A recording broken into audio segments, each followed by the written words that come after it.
morning, everybody. My name is Bernice Lee. I'm the moderator for this plenary session 2, called A Plan for Sustainable and Inclusive Growth. This morning, as I was preparing for this session, I was chuckling to myself, thinking, how optimistic, a plan. And we already heard this morning that sustainability, equality, social justice, transparency are all extremely important for the world and definitely on the minds of all the attendees today. And yet at the same time, when we think about having actually a plan that could help meet needs, we hardly have a plan at the national level, let alone something that is coordinated. So I thought this presents a really great challenge in some ways for our panelists today to talk us through not only the challenges, but also the kind of things that we could do together or on our own that could actually help us meet some of these challenges that we have been hearing quite a lot this morning.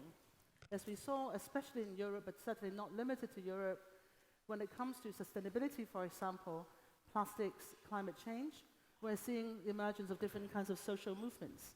So in some ways, we are talking about a world where it's no longer a matter of governments getting together, but also governments having to work a lot more with different types of constituencies to meet different needs, which may not necessarily by the central authority of those who have been in power to make the right decisions for the future of those who feel that that has been threatened.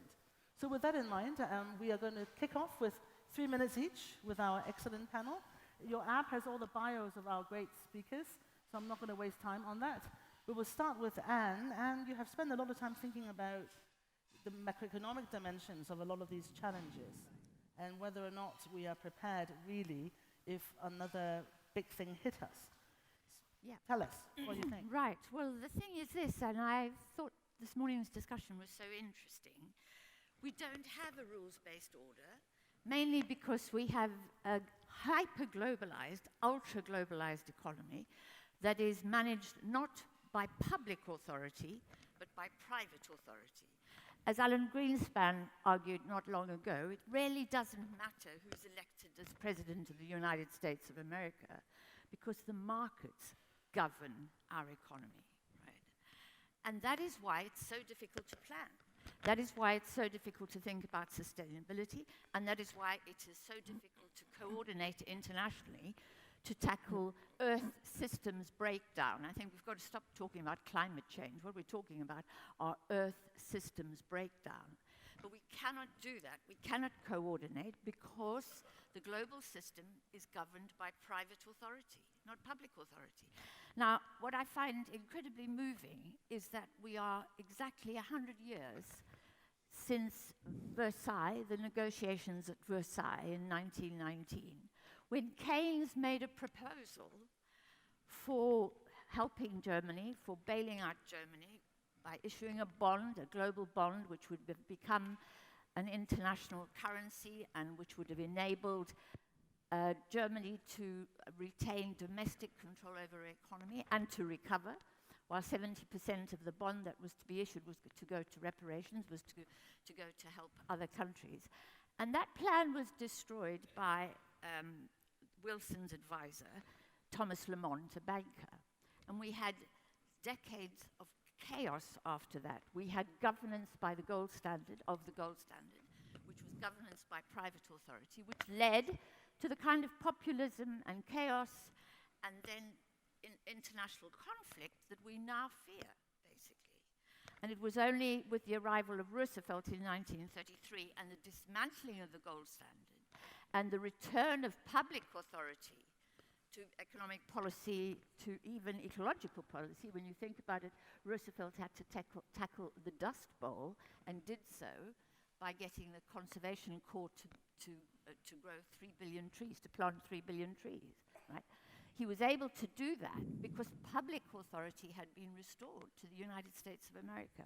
So for me, the real issue is the decision of whether or not we're going to restrain the global financial markets and subordinate them to the interests of economies, to domestic economies, and we're going to restore power over policy to politicians. We complain about populism, we whinge on about the populist leaders that we have, but they are a reaction to a chaotic, hyper-globalized system, which is, by the way, at the moment, enjoying a debt inflation, which is probably the most violent and the most widespread debt inflation in history.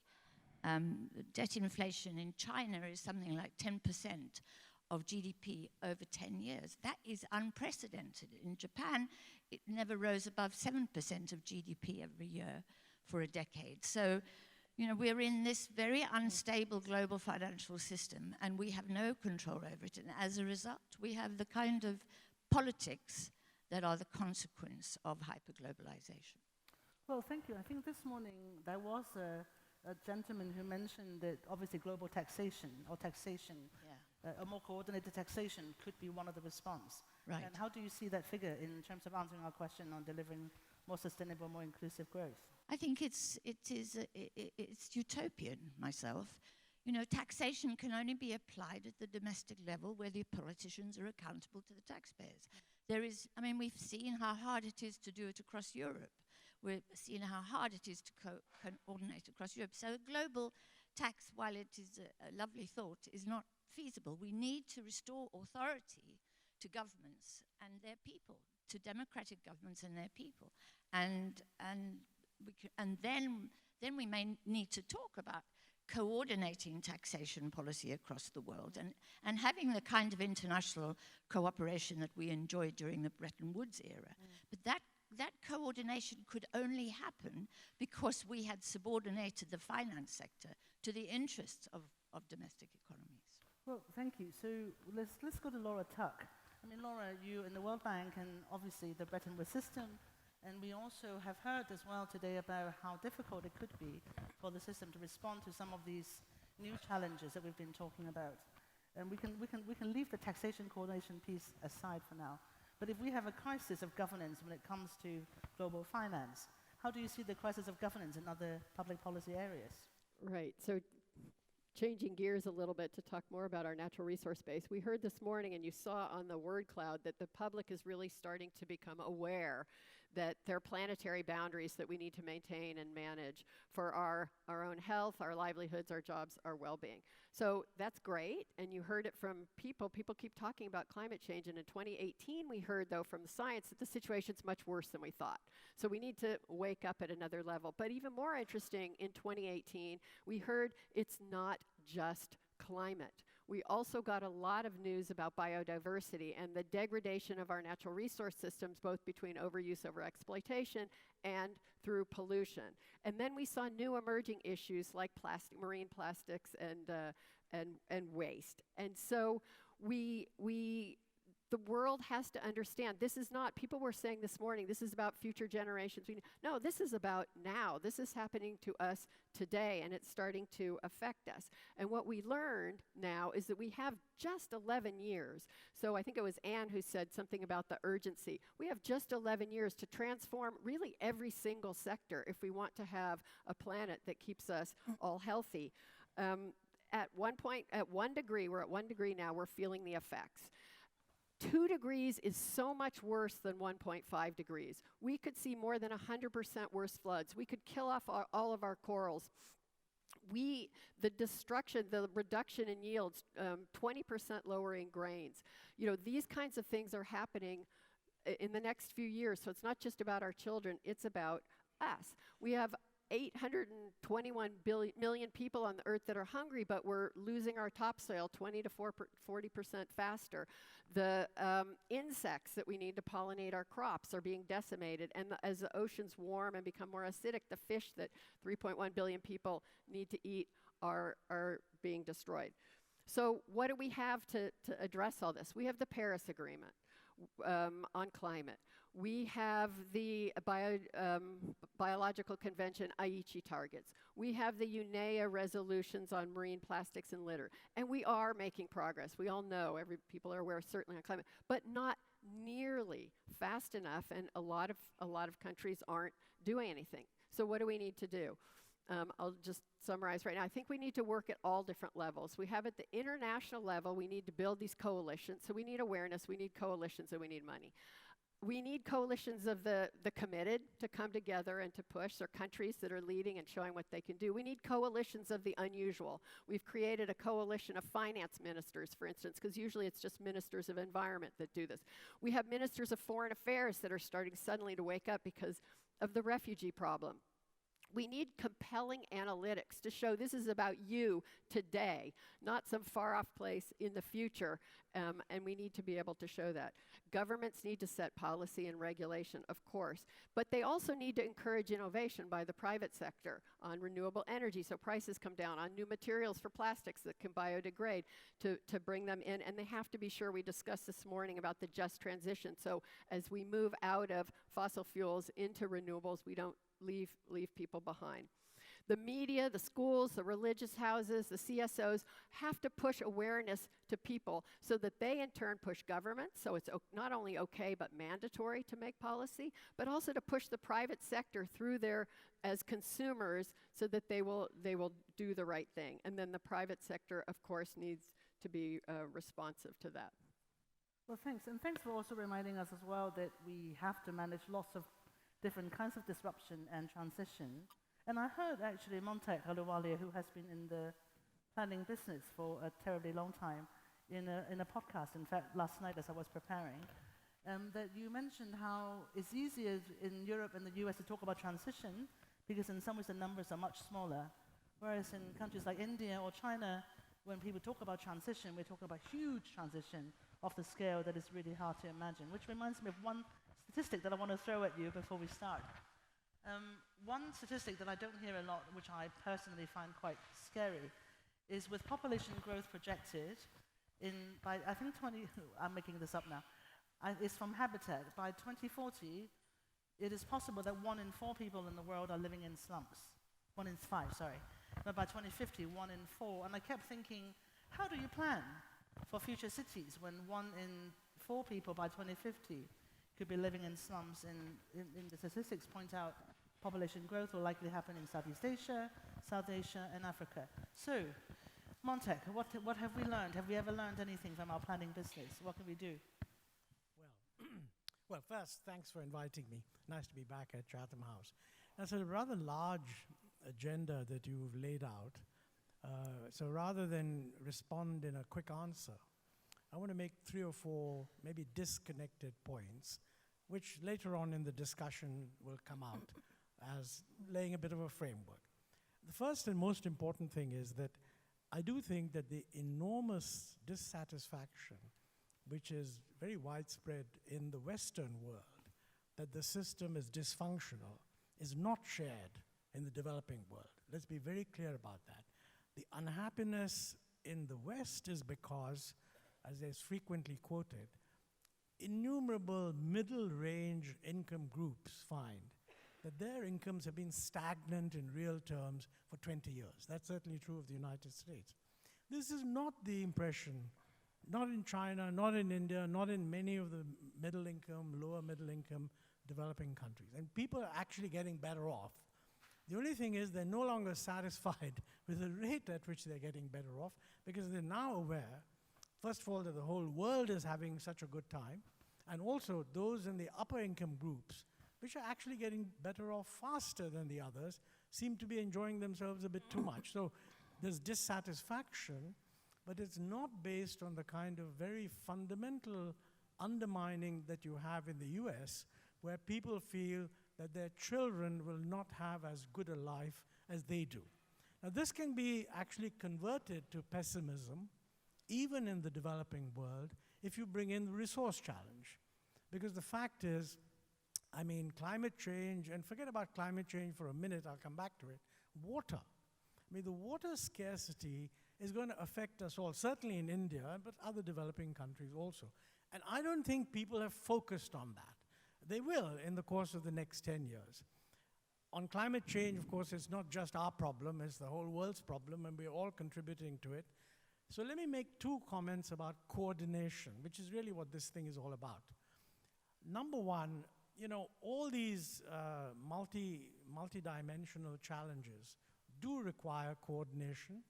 I don't think they require abandoning the private sector and going back to public sector, but they do require policies that will make the private sector behave sensibly. And there's been a singular unwillingness to do that, both in the advanced countries and in the developing countries. I mean, in the case of climate change, the most obvious thing is to have a carbon tax. I mean, not only the West, but we should be having one. And we all know we need resources to educate our people, to improve health, education, this, that, and the other.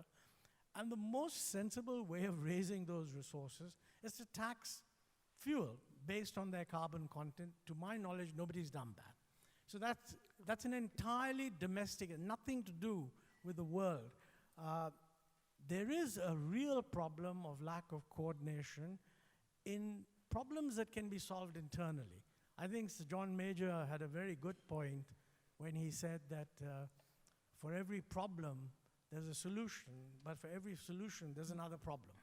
And this area exemplifies that. I mean, there are lots of technical solutions to how do you take care of the water shortage, but every one of those solutions raises a political problem.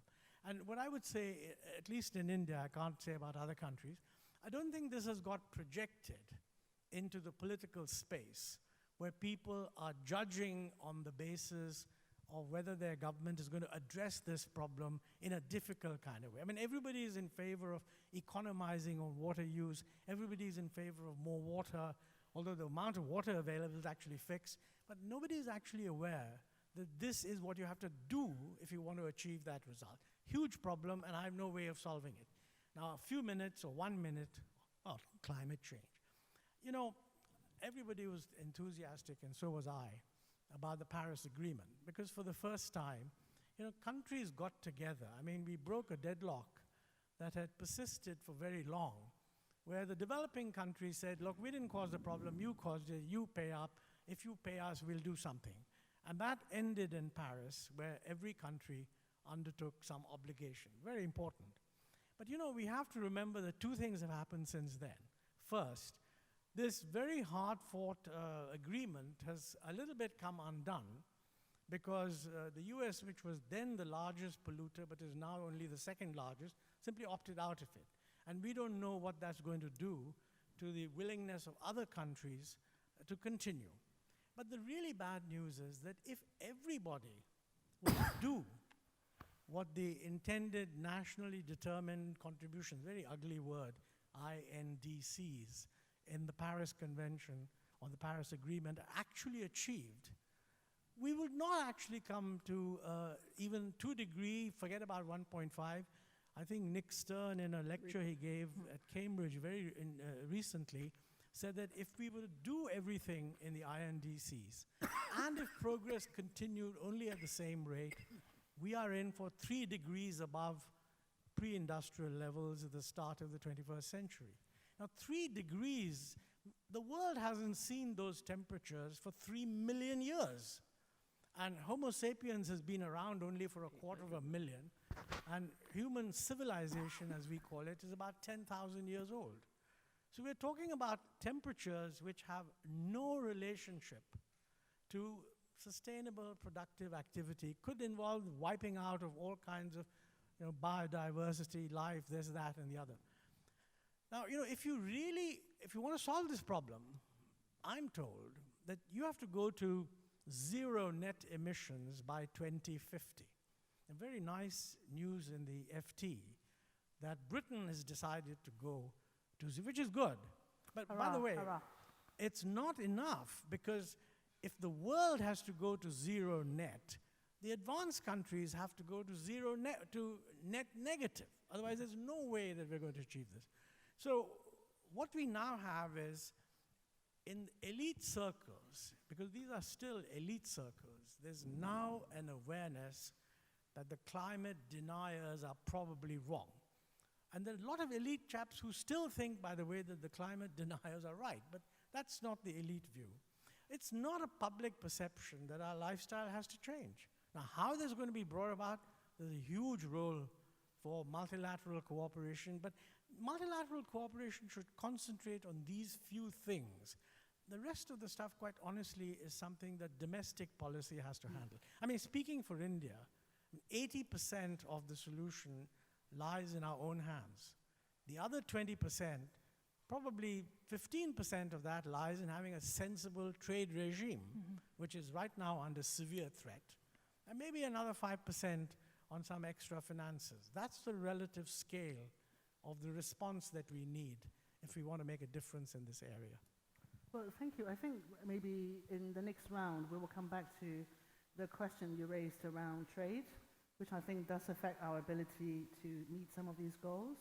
And secondly, the question about the quality of growth, which is a good segue to you, Jay, at the end there, who, obviously, again, China is in the planning business, and certainly when it comes to sustainability, it has been assumed that it's not a bad place to have implemented some kinds of policy, though in recent years we're beginning to see the end of this more technocratic approach and much more political challenge. So I just wonder whether you can tell us a bit about how President Xi and your interpretation of what has happened recently and how that would affect our China's and ultimately the world's ability to deliver on sustainable, inclusive growth.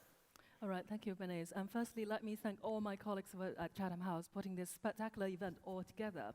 So for China's case, I believe, even though we're talking about trade war, attention to the headline, but the most important question, the most important challenge for both Chinese political elite as well as for the wider public is on that sense of inequality.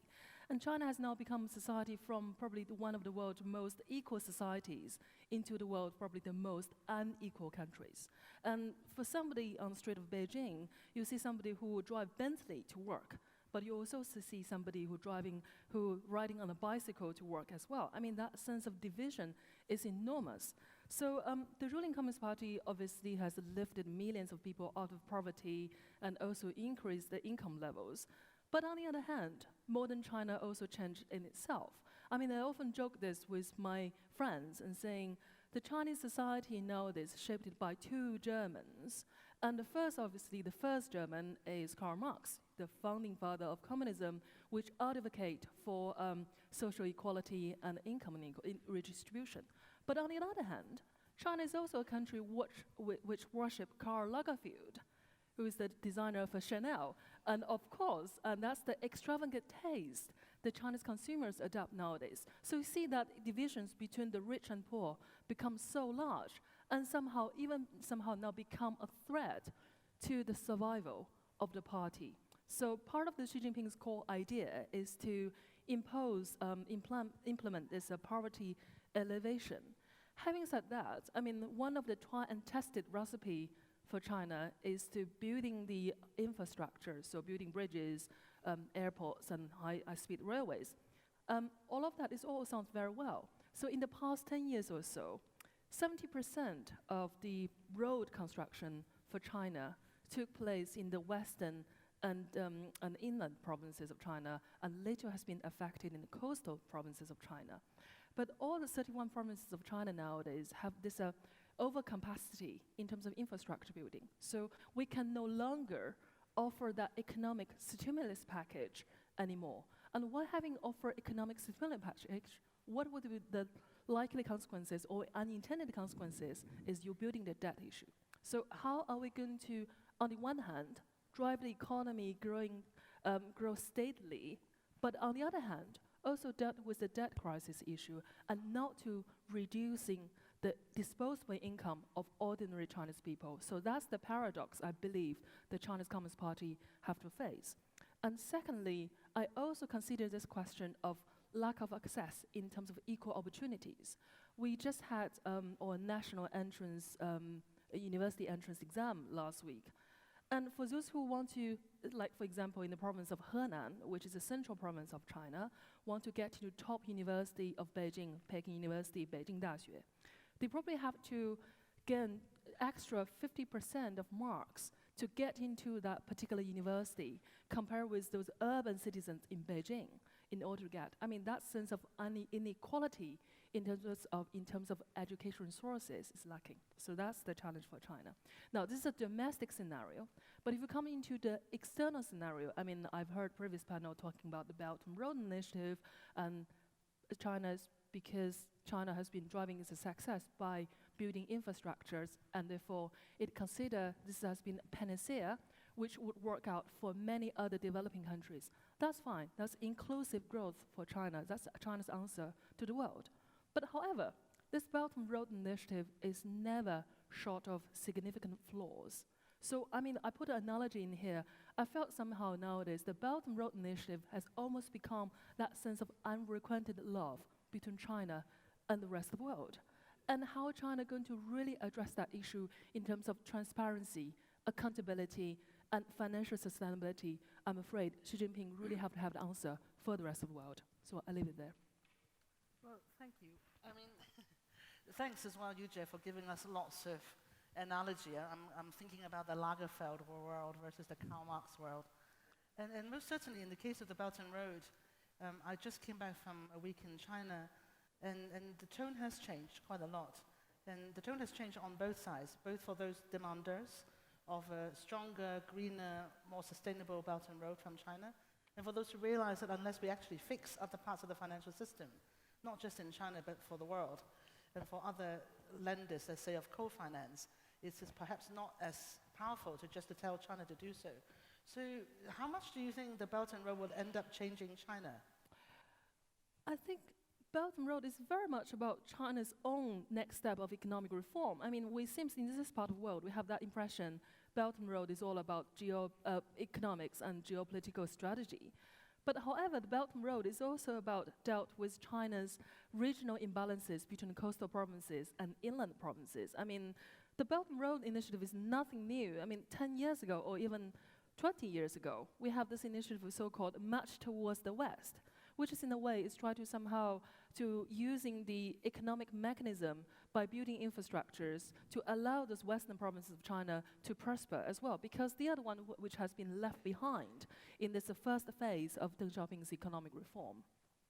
Well, thank you. I think that the audience must forgive us at this point for having laid out a very expansive agenda, which I'm going to quickly try to summarize before we open to the floor. I mean, we have heard from Anne Pettifor that in a way one of our biggest problems is we need to make sure that more power comes back to government in some ways, so that we have more control over things that we have somehow lost control over. And in particular, you talk about global finance. And in so doing, obviously, our control over some of the economic policy. And we heard from Laura Tuck from the World Bank that given the kind of crisis that we've got, we actually have to double down on the kind of coordination. Even though we may not get everybody, we need to make sure that we get the coalition of the unusual, the coalition of the willing, because in so doing, we can set examples. And we heard from Montec that while we could do that, actually cleaning up your own house is equally important. And that 80% of some of the challenges we talk about, whether a matter of domestic policy or resource management, actually have to start from home. And which brings us to Yujie, which talks a lot about how, in some ways, China's internal and external policy are now very much tied with the idea of President Xi's ability to deliver a sustainable, inclusive growth model. It may not look that way from the outside, but that's what it feels like in the inside. And that the internal and external dimensions are more connected than ever. So this is kind of what I can take from our excellent panelists. I think maybe it's a good time to get some inputs as well from different parts of the room. And I know that previous chairs have complained that they may have ignored this part. So you are going to get my special love. So raise your hand as much as you can. I have forgotten, by the way, to say that this session is on the record, which I presume you know, and that there's a hashtag over there called CH London. Yeah? Yep. That is over there that if you want to tweet, you should. And I'm sure that there are other housekeeping things that I forgot about that my colleagues would kill me for. But before we do that, can I see some hands and get some thoughts and questions? I'm going to start actually from that end. So shall we take two? And then please introduce yourself and be brief, Rob. It's Robert Yates from Chatham House.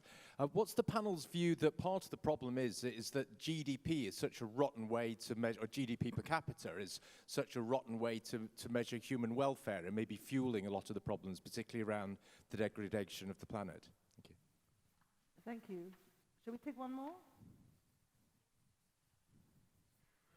Martin O'Neill from ICTSI. One thing that no one on the panel mentioned, there is a increasingly active movement in the institutional investor community to have companies report what's known as ESG, or environmental safety and governance. And it's clearly not going away. If anything, it's getting stronger. One of the frustrations is that there really aren't agreed metrics or criteria. And obviously, it's a very complex issue, depends what type of business you're in, and so on and so forth. But is there any sort of time frame on when there might be some agreement on some of this stuff, and which sort of international organization could be most constructive in sort of being a bit of a neutral cop in coming up with what these criteria are? Great. So these are quite different and difficult questions, I think. So let's take them one at a time. So first one, is growth passé? Do we still want growth? We have Anne and we have Monte. Okay, all of them. Okay, go. So I think GDP and growth are two different questions. GDP is a measure, and it's an inadequate measure. It's a deeply flawed measure, but it is a measure. And to complain about the measure and blame the measure is to avoid the real issue, which for me is growth. It's a little bit like complaining about the speed dial on a motor car and ignoring the bloke with his foot on the pedal. And the real issue, the real story, in my view, is growth. And growth is unsustainable. It is not within the terms that Laura has here outlined possible for us to exceed the limits of the ecosystem. And growth, but we have worked on the whole question at Prime Economics, and there's a wonderful paper there by my colleague Jeff Tiley, who notes that actually we never talked about growth before 1961, when Sam Britton and the OECD combined to invent this term growth and to put on the British economy, which at that point was at full employment, a target of 50% of growth within 10 years. It was totally unsustainable. It was absolutely utopian. And it caused inflation. And then the labor movement and workers were blamed for the inflation.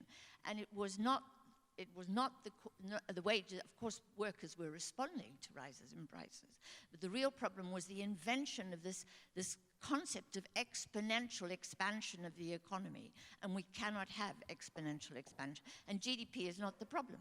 The problem is, what do we do about creating levels of full employment, which are terribly important in countries like India and China, which are skilled employment and well-paid employment, and those are levels of activity. You know, are those levels too high or are they too low? But to put on top of that an expectation of exponential expansion is the real problem. So it's not necessarily just growth, but we need other measures, and that the expansion is a problem. Any of you disagree with Anne? Yep. No, can I just say something Okay. just real quick on, so GDP is a flow and it's a financial flow.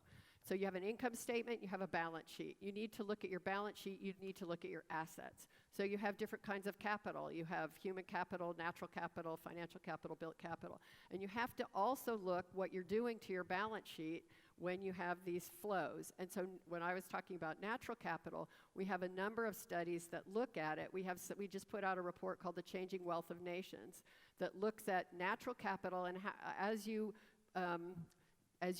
develop the flows for GDP growth, what you're doing, whether you're degrading your natural capital and eroding, therefore, your well-being. You need to think of them the same way you think about it in financial terms. So I guess you're saying the problem is that growth often measure one kind, but not the diverse basis of capital from which human life depends. And in fact, by the way, yesterday someone came to me and asked if I thought it was a good idea for forest nations to create a cartel for forest and pump up the prices of forest. Well, a bit. there's two different, so there's renewable capital and... Indeed. And, okay. We'll come back to that in a second. So Montek. Yeah, well, I think there's no question that GDP measures a specific thing. I don't think anyone has had any doubt that it doesn't capture all that's needed for welfare. I mean, for one thing, it doesn't capture how it's distributed. That's a straight, obvious thing.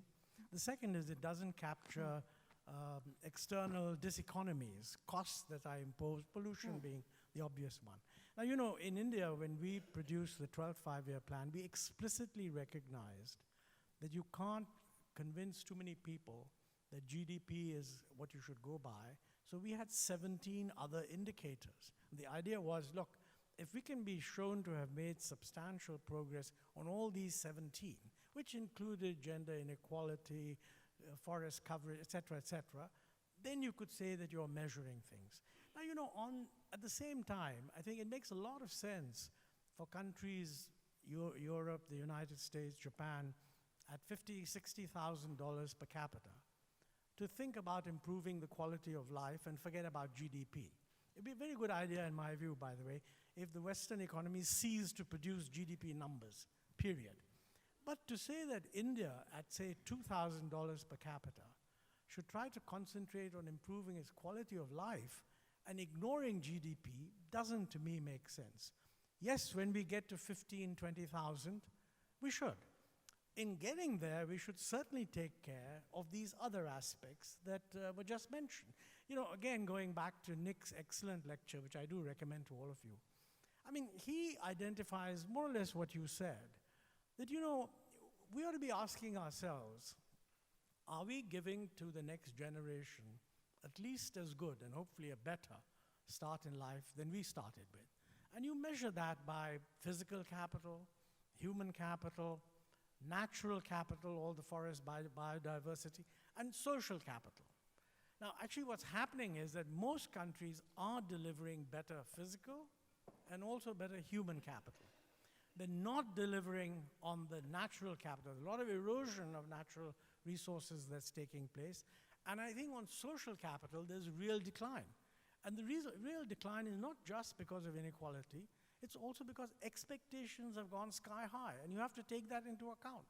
So really, if you want to measure progress, you ought to be able to say, in these balance sheets, we're doing a good job. Now, what would need to be done in each country will vary from country to country, but that would be a comprehensive assessment. And I think in the poorer countries, let's be clear, more physical capital and more human capital is still hugely necessary, and that cannot be divorced from GDP, because it's the GDP that generates the resources that produces these things. So I think any suggestion that I'm in favor of the West giving up GDP measures, I'm not in favor of downgrading GDP if you're really interested in human development. Yuzhe? Well, I'm the only non-economist in the panel, so I'm speaking from political scientist's point of view. In terms of GDP, I mean, for China, is very much about political confidence, and it's about legitimacy of the party and how much party can offer. Yes, Chinese government has been obsessed with the GDP up until 2017, the 19th Party Congress. Xi Jinping was talking about shifting pre-simple contradiction. I mean, it sounds very dogmatic term for communism, but it's essentially he's talking about China should be move itself from the obsession of nominal GDP growth into something looking for more qualitative and sustainable growth in here. So part of this judgment, I mean, I was just looking at how each provincial governor of China being judged from 2017 onwards. And one of the column to judge the provincial governor is how much carbon reduction this particular province has been made in the past year or so. So I would consider, yes, China is still obsessed about GDP because that's the social contract the party has with its own people. But on the other hand, I think we need to adjust, we need to adapt that different social contract now. Yeah, it's an excellent point, actually, because it is true that if you think about performance of nations, this is often the shorthand, right? How much growth do you have? This was reminding me once I overheard a bunch of CEOs talking to each other about mine went up by 2% today, mine went down. And you have a different kind of language for legitimacy. And in some ways, we never really socialize an alternative language for legitimacy when it comes to, let's say, performance of countries and others. But I think the key, though, that I'm taking from this is also that it's a matter of quality and not a matter of measurement. And so if it is possible, as Montag said, to grow in a way that also take into account different forms of capital, perhaps we should. Which brings us to the second question, actually, which I think is actually quite related to this, which is there is now a huge social movement and investor movement around impacts. And part of the challenge is that we always had what is called ESG investments, which is environmental and social investments. And they tend to be quite small and quite niche. And we are coming to the point when we realize we actually really need to find a way to grow them so that you can be rolled into a black box and basically unleash money from institutional investors in a way that we haven't seen before. And yet it's really difficult to translate from these indicators we're talking about into that sort of investment. And of course we see Mark Carney and all the stuff he's been doing around reporting, around carbon-related disclosure. So I guess the question we had is a more specific one about, is it possible to come up with these measures? And if so, how and when we will see that being really translated into investment strategies for the big guys? And whether or not you think, in fact, looking at you, Anne, that is part of the solution, given what you said earlier about the challenge of private governance over this. I mean, I have a great deal of sympathy with companies because I think corporations are ahead of governments very often on these issues. But I just think it's very unfair and it's impossible for corporates to set those standards. They have to be set at public level and a more collective level, if you like, for them to have authority and for them to be fair. Because which are the corporates deciding on these ESG standards? And on whose behalf? You know, there are real questions about accountability there, not just to society as a whole, but to other corporations. So again, I think this is a matter of public authority, not private authority. But because we do not have public authority deciding on these standards and terms, we get corporations, private corporations, into a pickle. Well, if I may, I'm going to get more views from the room, and I'm sure that more people will have views as well about the growth of ESG and impact. I've got the gentleman at the front and the gentleman at the back as well. And then let's take one more, and the lady over there after that. So, I think a particularly powerful, Kaja Kochweser from Germany, a particularly powerful way of marrying public policy and markets is what was mentioned already, carbon taxation, and the other one is carbon risk disclosure and corporate balance sheets. And my question is on the feasibility politically, the question goes particularly to the World Bank, of introducing that. On carbon tax, let me add, however, a carbon tax that rebates a large part of the revenue. In Germany, we are discussing right now on a per capita basis to people. So for poor households, actually, it could be a net gain to address the social dimension, which France recently, and it led to the protest, didn't do very well to introduce both. And on carbon risk disclosure, obviously Mark Carney and Bloomberg started, is now on the agenda, and I hear from more and more CEOs we're doing it, and we have to test our business models against the risk of climate change, both physical and policy driven. How realistic is that? I personally believe that's the way to go, maybe even more than enhanced NDCs. Yes. thank you. I think I can sense a climate theme coming, but the gentleman at the back. Thank you. Michael Grubb from UCL. Given the extended discussion just now on metrics, I was intrigued nobody actually mentioned the SDGs explicitly. Might be worth considering. My question, though, was very different. Anne basically laid out, the need for governments to take control of the system, and the conference is about an international rules-based order. Now, if I make the somewhat provocative suggestion, the US on those areas is slightly out for lunch at the moment, if one will take that phrase. A lot of people are looking to the EU and China somehow to try and fix this. Is that conceivable? What are the geopolitical dimensions? Are there enough common interests? And more specifically, what about the role of China, equally large, very fast growing in that? Is it actually a triumvirate that has to be diplomatically addressed? Is that possible? And also, what about the role of the MDGs? Particularly, obviously, the World Bank, but also AIIB. In that, if you like, that grand scheme of the coalition that could try and assert a rules-based order in this area. Thank you. And the lady over there.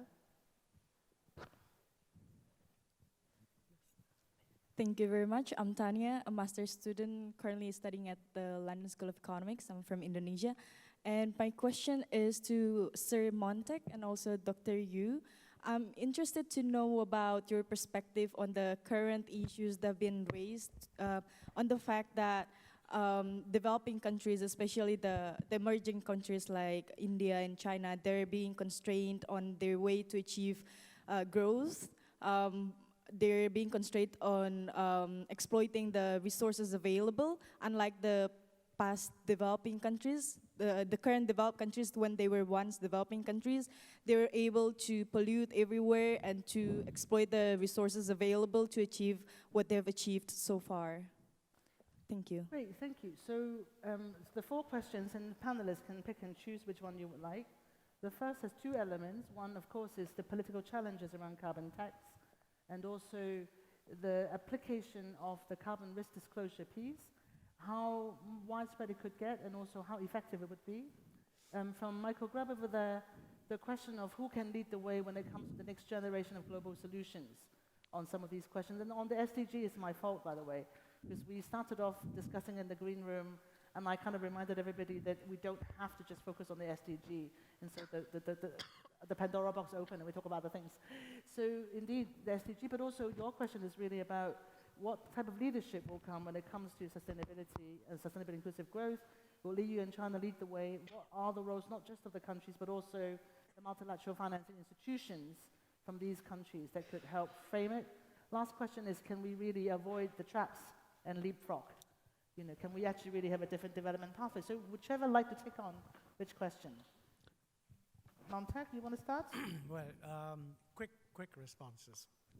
One, I completely agree with Kayo that if the West could give a lead on carbon taxation, it would have a huge ripple effect. I mean, for example, in India, there's talk about introducing various forms of basic income support for the poor. If you could propose, or if somebody were to show that there's a willingness to push carbon taxation, it would be the best way of financing such a thing in India. And one could certainly propose that any other way of financing it would be much worse, because it would either be distortionary taxation or cutting other useful expenditure. So I would strongly support that, and it doesn't require an international agreement. This would be a case of best practice spilling over. Second, you know, on the issue of leapfrogging, I think that's a very real possibility because, again, I'm talking from what I know about India, but I think it's generally true of developing countries. You know, the urbanization share is going to increase hugely, and most people project that within 10 to 20 years, there'll be twice as many people in urban areas as there are today. And we know that the quality of urban services, essential services being provided, are not nearly as good as even people in the developing world expect. I mean, far too many people living in slums, etc.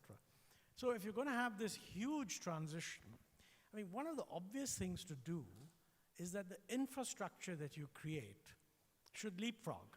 I mean, there's no point going through the carbon-intensive infrastructure that was created 20, 30 years ago.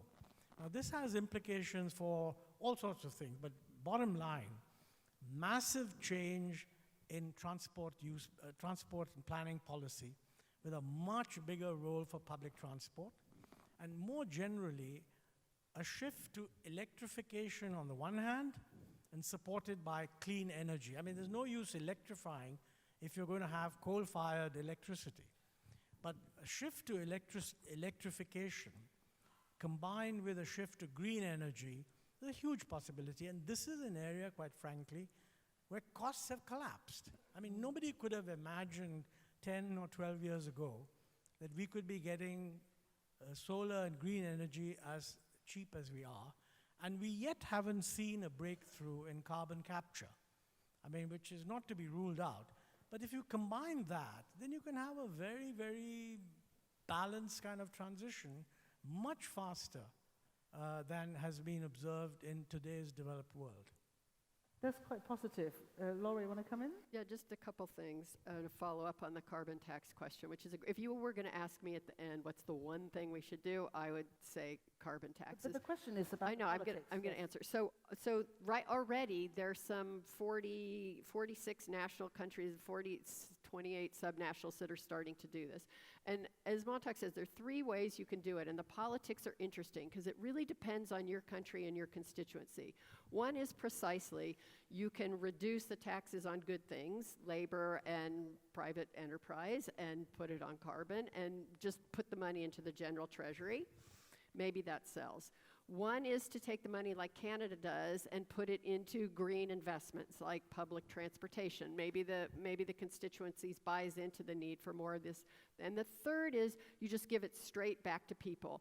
You say, even before you put the tax on, you say, okay, I estimate it's going to cost you €350. I'm going to give you a carbon premium in your check, in your mailbox today, and then tomorrow I put this tax on. You can use it on carbon fuel if you want, or you can spend it on anything else. So the politics are... Each of those are acceptable.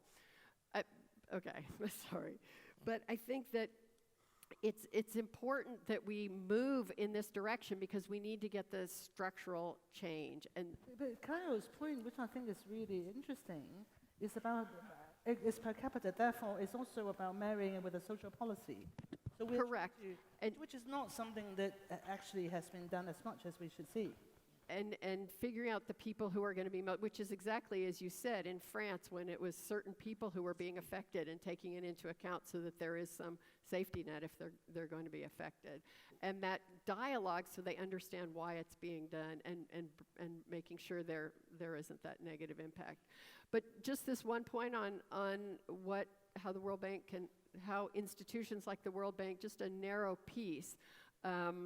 First of all, on global plastics, we are working really hard to try to get an agreement on a lot of different things. We can come back to that if you're interested. But mostly in every country, we need a whole of government approach on working on the NDCs. As Montauk said, 3 degrees, 3.5 degrees for whatever the NDCs would get us to. But there's not a single country that's on track to implement their NDCs, and many of them are way off. So we have a program now to work with every single country on helping them develop all the different elements of their MDC across all the different parts of the government to bring that in. Great. I mean, Anne, we want to come to you because before Alexandra Ocasio-Cortez, you are one of the mothers of the Green New Deal from a generation ago, if I may. Yes. How do you feel about, for example, Kara's proposal, marrying with social policy? Well, I'm going to be making a contrary point here. I don't agree with carbon taxes. I think they are regressive, and I think France has shown us how regressive they are. What I think the problem is that governments should be putting into place alternative systems. So what they need in France, in the rural areas, is a transport system. So the man with a white van who needs to move from A to B has some other way of moving his goods and services. But if you clobber him with a carbon tax before you offer an alternative, then you're going to get the kind of reaction that we've seen in France. And it's a righteous one. And I mean, we can do all this clever stuff of swapping carbon taxes with some benefit for the consumer, but that's too complicated for words, really. We have to get away from policies which the World Bank and the IMF enforce very strongly for monetary expansionary policies, but deflationary fiscal policies. Governments have got to be allowed to spend, to invest in alternative infrastructure, and only then, when they have invested in, put in systems in place, would it seem to me to be appropriate to apply a carbon tax to affect behavior. But to do it the other way round is to invite populist resistance, and that's what we've seen. It seems to me absolutely logical that we should think in a different way about this. We've got to give governments the freedom to build the systems needed to make our ecosystems more sustainable. Can we not do that at the same time? Well, I think we can, but governments are constrained at the moment. They're told they ought not to spend. They're told not to exceed certain levels of expenditure. And Germany leads this argument in Europe and is part of the reason that Europe is struggling to recover from the crisis, still 10 years after the crisis, more than 10 years after the crisis. Until the German ideology around fiscal conservatism and monetary radicalism changes, we really aren't going to get those sorts of changes we need to implement the Green New Deal. Want to come back? Well, I think we will allow Kayo to come back, just because I've known him for 20 years. Can I quickly, just very quickly though, and then we can have a conversation. And I agree with you on German fiscal conservatism. I'm fighting in different directions there. But look on carbon tax again. What we are discussing, to be very precise, in Germany right now, and it's a commission which was asked by Angela Merkel, is this combination of carbon taxing with a rebate. And the rebate and we have the numbers, for poorer households who are not large emitters, it's a net gain. They would get a net transfer at the end of the year. If France had done this correctly, and of course we are learning from that experience altogether, maybe some of these protests wouldn't have happened. And of course the large families with large carbon emitters, flying all the time, driving SUVs, would be heavily taxed. So I think you can marry the social and the behavioral in terms of carbon emission very well in these schemes. And I would hope the World Bank will push that. Well, let's take another round of views, and now we have inspired a lot of hands. So the gentleman at the front, Then the gentleman over there, and then go over the lady over there. 3. I'm Toto. I'm from Thailand. I'm a co-founder and secretary of Teach Trans Empowerment. I catch some words from you, especially on sustainable and inclusive growth, and also SDG from the UN in terms of gender equality. And this is a question to the World Bank and you all panelists that do you include LGBT people in the gender equality in terms of sustainable growth and inclusive on the economy? Thank you. The gentleman over there. Hi, my name is Shujai. I'm from the London School of Economics. I study urbanization and development. So my question is that, although a bit has been spoken about the tension between growth and sustainable policies, despite that, countries like India have come up with some very good policies, like say the National Solar Mission, for instance. But they were impeded by the global rules-based order, like WTO. So my one question is that, do you think that the rules-based order is an impediment to good climate change policies? That is one. 2, I think Mr. Ahluwalia also spoke about carbon tax and alternatives. My question is that fuel prices are a politically sensitive topic in countries like India. And as of now, if you look, we have a adoption of electric vehicles policy, FAME. And evidence, I'm just putting evidence to what Anne was saying, that the adoption of electric vehicles has been very, very minimal despite progressive policy giving incentives, and people are still relying on fossil fuels. So because we do not have charging infrastructure, there are a lot of other issues with putting up these things. So what are the alternatives? I mean, is the optimism misplaced? That's what my question is. Thank you. The lady over there. Thank you. My name is Natia Yohannou, and I'm representing here the Global Leadership Academy. Well, I do agree that today we don't have public authority, we have a rather private authority. And the problem is that with this kind of authority, we can marry the private interests and the public interests. And if the problem was only to find technical solutions, it would be very easy. Ask the scientists for every problem we face in our societies, and they have the solution. But what was the role of the state and the politician is to try to find a balance between interests that they were fighting, different interests. So that was the role of the the public authorities, and there is no more. And that's why we have a crisis, a structural crisis that has to do with rule-based societies and with economy as well. Thank you. Thank you. Actually, let's take another lady in front before we get the view. Yeah, I keep trying, raising my hand. The question is to Anne, actually. My name is Katerina Kolozova. I come from the Institute of Social Sciences and Humanities from Skopje, North Macedonia. So my question is to Anne, basically. I believe that her thesis was that international rule-based order is somehow, this effort are constantly somehow undercut by this impossible to control economy, capitalist economy. So capitalism on its own, following its own rules. So this thesis, and I would like to ask you whether you have considered the possibility to look at this phenomenon of capitalist economy or economy itself as something which should be considered always already from the political perspective as well. So political economists, so I'm veering toward Marx, obviously, in this case, but I did read a couple of publications by, theoreticians or scholars of, I will speed up, of Marxian background, but rather down-to-earth policy-based studies that claim that the so-called neoliberal economy and its unbridled freedom is actually an illusion, that it's always been always already over-regulated, that it's been put in place by excessive regulation, actually, and maintained by excessive regulation. So if we kind of debunk this myth that the economy itself follows certain innate rules that are divorced from politics, is it possible to envision this global rules or rule-based order?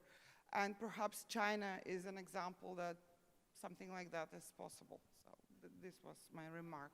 Well, and a question. Thank you. So I think. Sorry, I was extensive. No, it's okay.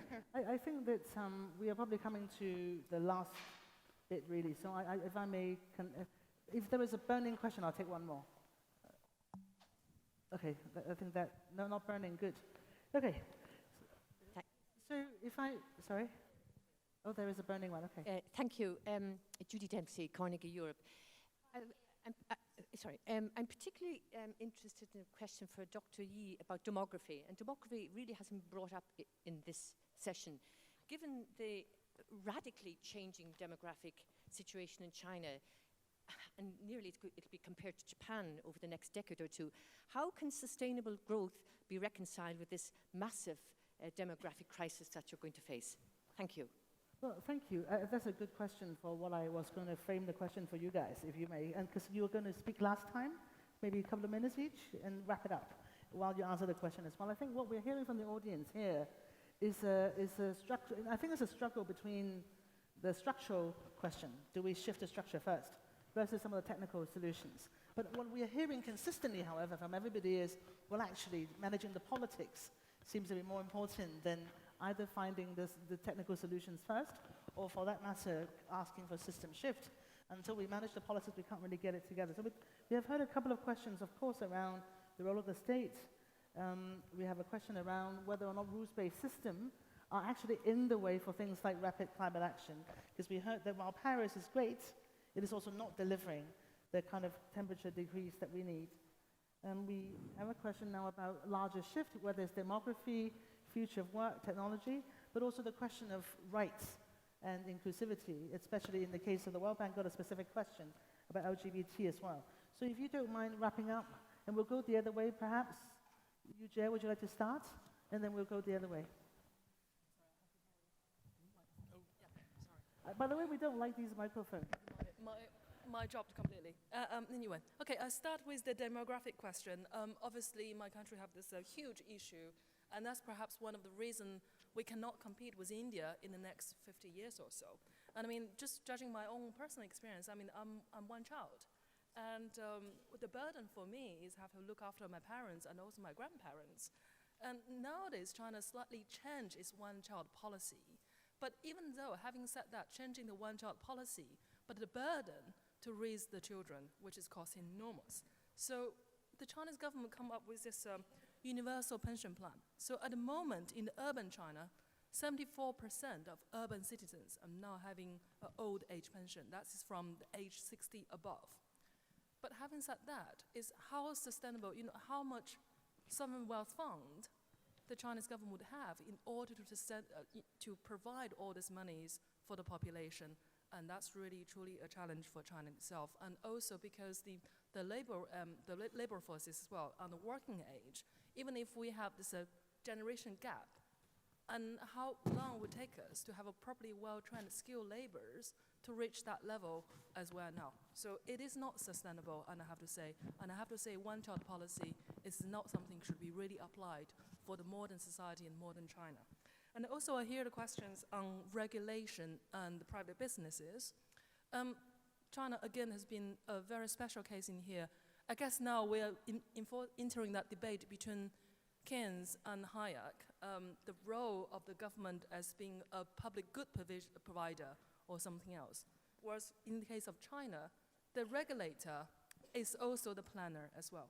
So the Chinese regulator is not only regulating the private businesses, but also channeling the capitals and also try to ask the state-owned banks to lend money to the certain private companies and where you can invest it in the sector. So for the moment, the sector are very much in favor by the government is on technology sectors. So the People's Bank of China has a new policy this year, so-called 125. By the end of this year, half of the loans from the state-owned bank should be given to the private enterprises. And by the end of next year, so that's the 2, and 2/3 of the loans should be given to the private enterprises, and 5 is within 5 years' time, 80% of the loans have to give to the private enterprises. So which means try to encouraging the private enterprises playing much bigger role in a state-planned and state-controlled economy.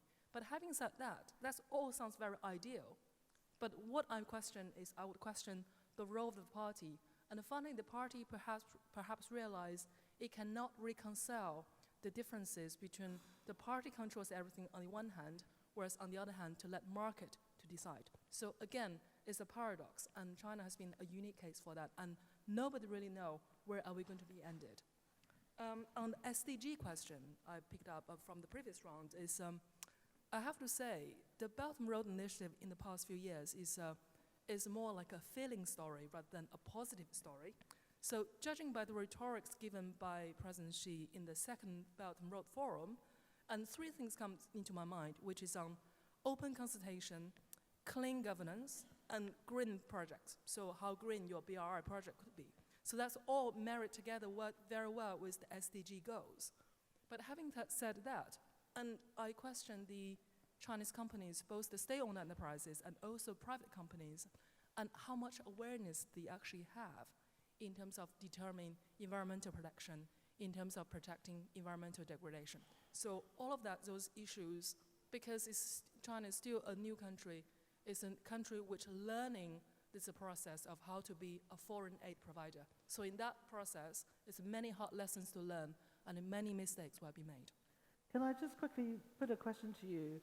How will the trade war affect China's intention or ability to deliver on what you described? I think in the short term is very worrying because it all depends on how well the economy would grow, and therefore I would believe around in the next 6 months or so, the government will be more loosened, less focusing on environmental protection issues, but give more focusing on productivities and production issues. So in the short term, it is not positive, but in longer term, who knows? Montek. Thank you. Well, you know, we don't actually have the sort of demographic transition problem that China was just described as having. So, by the way, most of our politicians would be quite happy if we were closer to that side of it than where we are. Because, you know, it used to be said that if you had a whole lot of young people, coming into the labor force, this was an unmitigated good. That's certainly true if you can grow fast enough and provide them jobs. If that's not so easy, that can be another kind of problem. And right now, I think we're experiencing the other kind of problem. You're coming back, 2 comments on SDGs and a little bit back on carbon tax.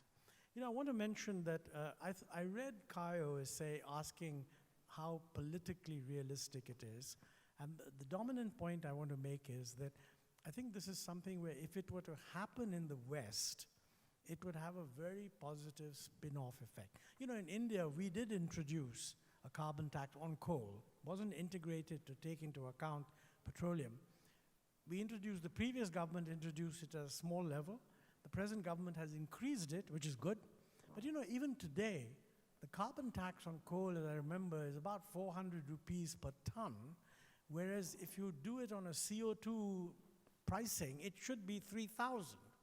So this is one of those typical things in the climate change that we congratulate ourselves that we've taken a step, but it's only a very, very small step. But the point is the principle's been conceded. And if this was done more widely by other countries, those who believe that this is the right way to go would be strengthened.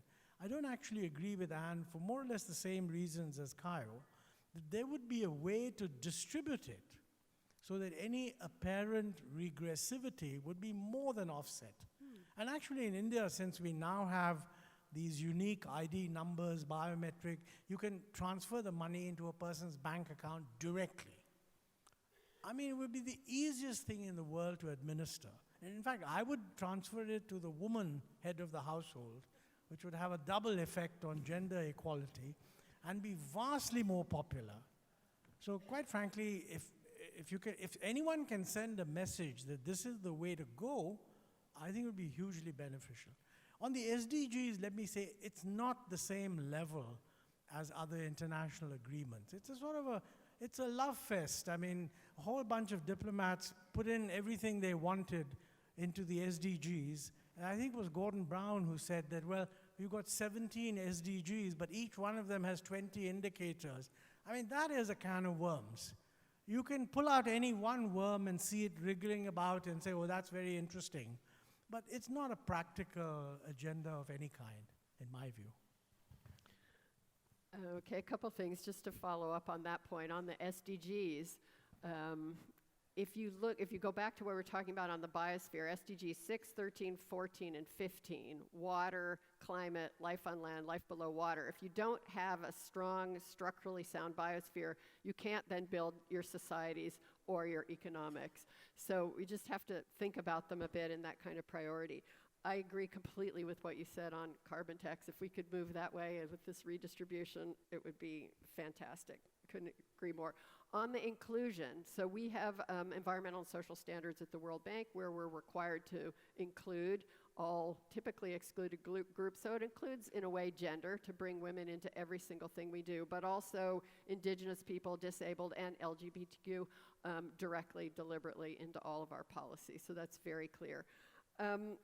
This question on whether these rules-based agreements are impediment to climate, I wasn't quite sure where you're going, because I think my point was, for climate, they're absolutely essential. There's no point in just one country going ahead. So I think what I was trying to say earlier is we need to build commitment so that we push to fulfill these agreements. And the best way to do that is really communication, awareness building, and to the public. And I think we've done a pretty bad job on that. Now we're starting to see awareness, but to have the population understand this isn't just some in 2100 when I'm dead and gone. This is today, and it's maybe my kids, yes, my grandkids, but it's today, and it's me, and it matters, and I buy into this. And I not only buy in and understand when policymakers make policies to comply, but I'm going to ask. And you see the movement of the youth and the Greta Thunbergs and others making it imperative for policymakers to ask. We need to communicate in normal language that isn't technocratic and et cetera, so people own this agenda. I think that's important. And then they can also, not only for policymakers, but use their consumer power. Stop using plastic bottles, stop buying unsustainably harvested fish or trees, et cetera, et cetera. And I think that is absolutely critical if we're going to save this planet. Thank you.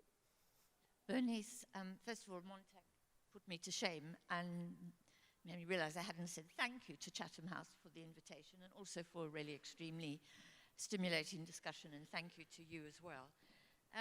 I had a question from Katerina, and the answer to my question is that we have a vacuum of political leadership, yes.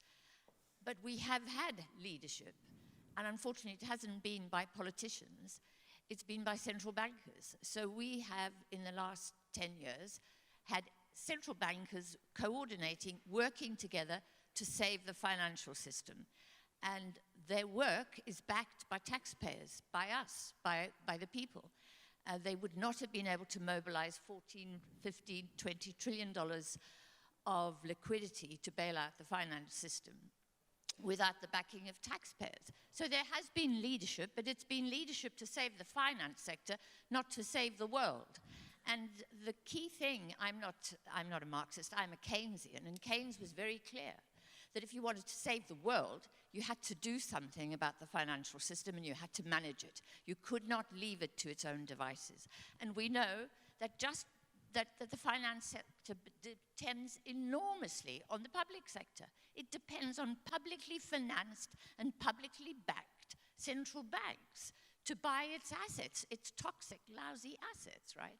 And so we need to, as the public, understand that our finances have bailed out the private sector, and we have leverage over that sector, and we ought to use that leverage. Unfortunately, our politicians don't understand their own power.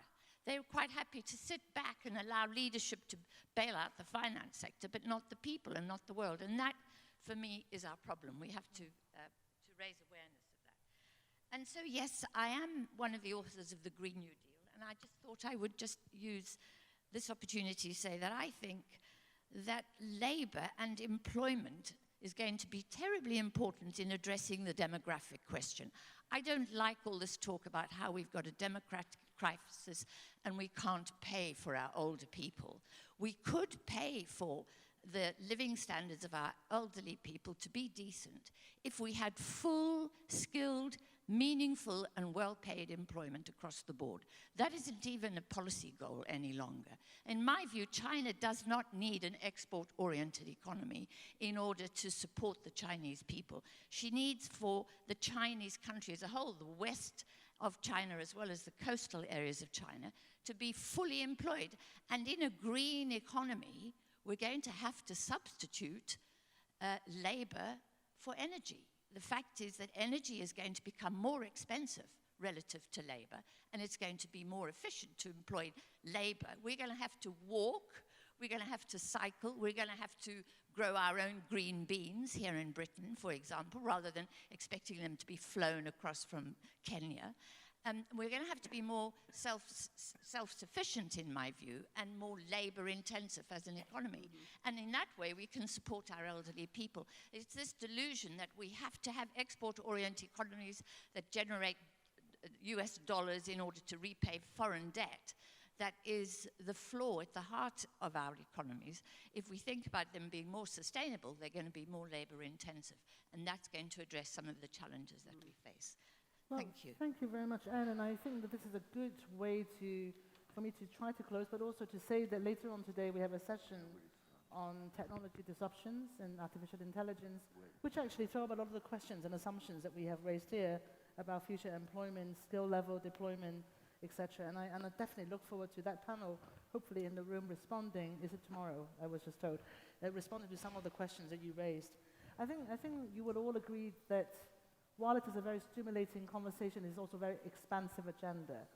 And I like to think that we are beginning to grapple with some of the key questions that we need to answer for us to really have a plan for sustainable and inclusive growth.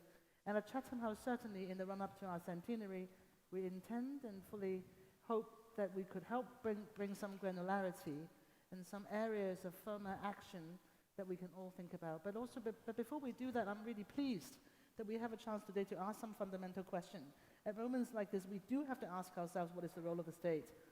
What is the balance of power between different sectors? How much is action on the street going to be translated into global rules, and whether rules themselves can help or hinder? So I'm really pleased that we address some of these fundamental questions, which I hope will carry on to all the different, more specific discussions we're going to have today and tomorrow here. Now, I am now standing in the way between you and lunch, so let me tell you that lunch is going to be served upstairs in the ladies' smoking room and gallery. For those of you who have been here before, this beautiful stairway in this amazing testimony to Victoriana that you're going to walk through, and we'll enjoy the lunch. And with that, let me thank all the panelists as well for an excellent discussion, and thank the audience for asking excellent questions.